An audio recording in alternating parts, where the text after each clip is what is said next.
phone with another teacher, literally an educator, a journalist, a mom, an author. I'm so delighted to welcome Esther Wojcicki here to Unite. Thank you, Esther, for answering the call. Esther wrote an incredible book that I read about a year ago, How to Raise Successful People. She has raised three extraordinary daughters. And I want to pick up, Esther. So first of all, thank you for answering the call. Well, I'm honored, and thank you so much for including me. And I'm so delighted to be here with you, Maria.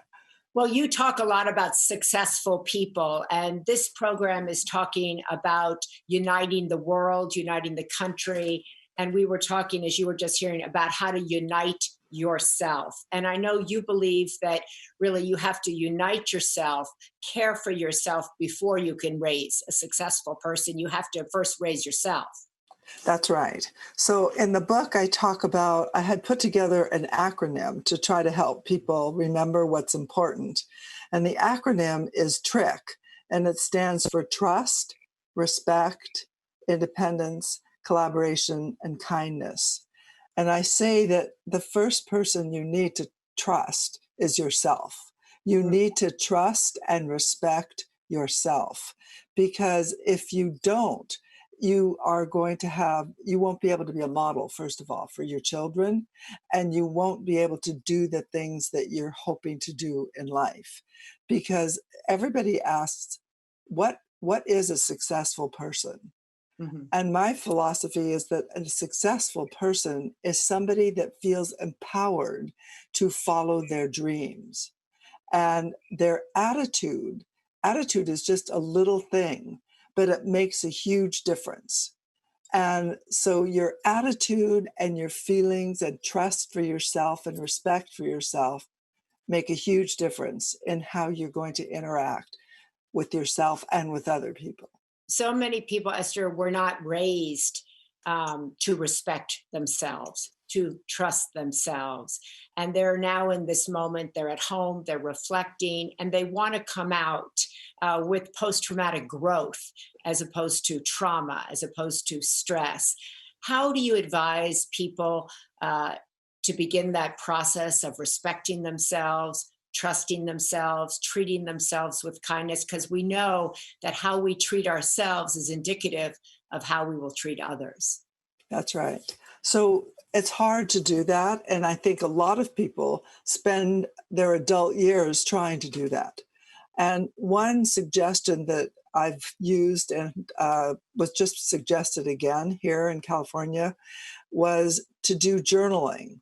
You know, if you can journal every day, and then you can go back and look at that journal that you wrote and try to see, oh my God, what did I say? What was I thinking then? So what you're doing when you're journaling is you're trying to understand yourself.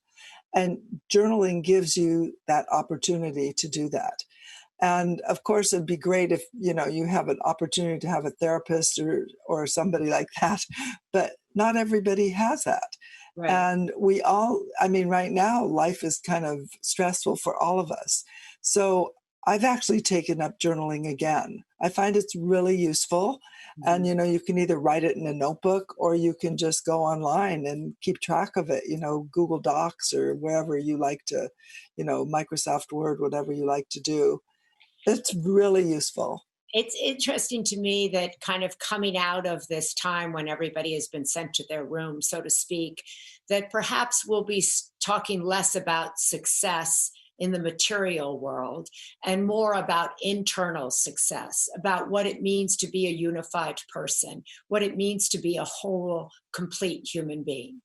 So I'm actually really glad you're talking about that, because one of the things that I think that the teachers can do and parents can do for their kids, because the online programs are not really working that well.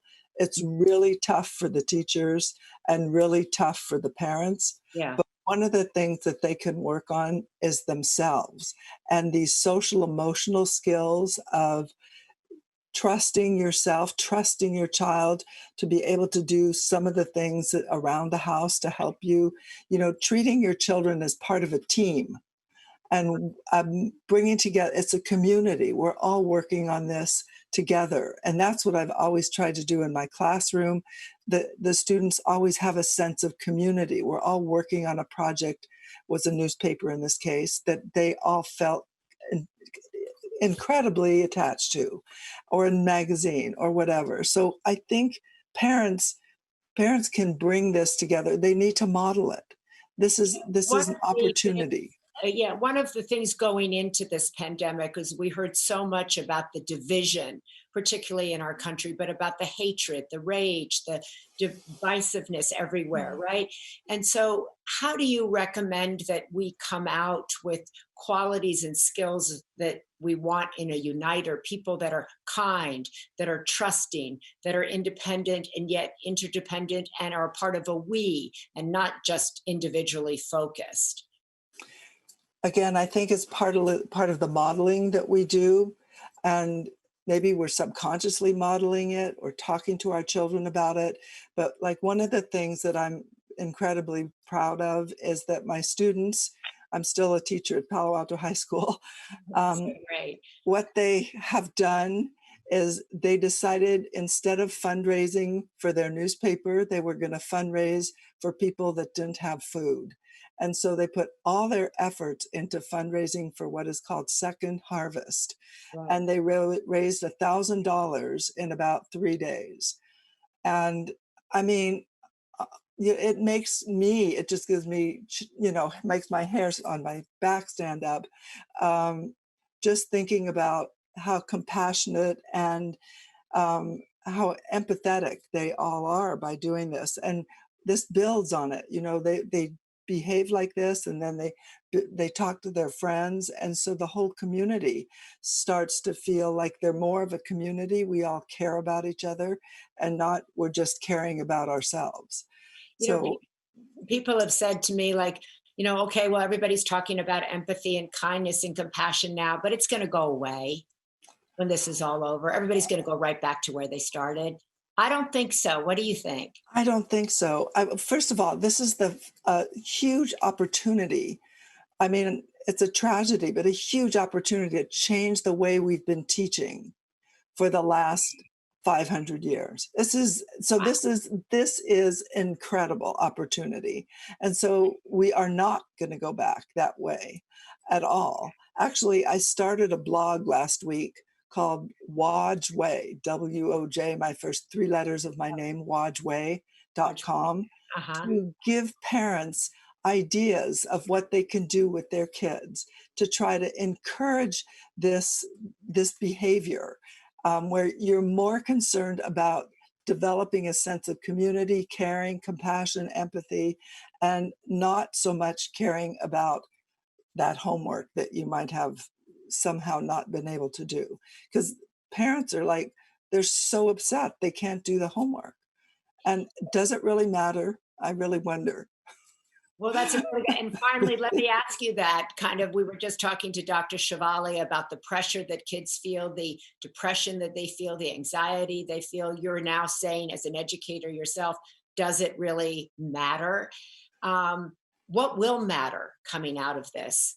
This whole show is about saying what matters is our collective we. What matters is that we know we can call on each other.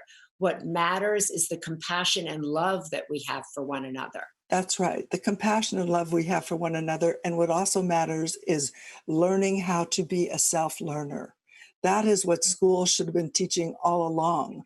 And now we have this incredible opportunity to be self learners and, to go online and find those resources. They're on PBS, they're on Khan Academy, they're on YouTube. There's so many resources out there, courses you can take. And I would just give kids this opportunity to help their parents. Kids are tech geniuses. You know that. I know that. Okay, now's an opportunity for the kid to help their parent Amen. because they know how to do But it. I love that. Where I think this has been a kind of an incredible experience of generations, helping generations. Esther, I want to thank you. It's always a pleasure to speak with you. And I'm going to go check out your blog and get some of those lessons from you. I love the idea that we're all self-learners. We can raise each other up. We can look at ourselves and reparent ourselves if need be. And that in turn will make us better parents, better individuals. So thank you so Thank much. you so much for having me, Thank you. Good and the night. best to everyone.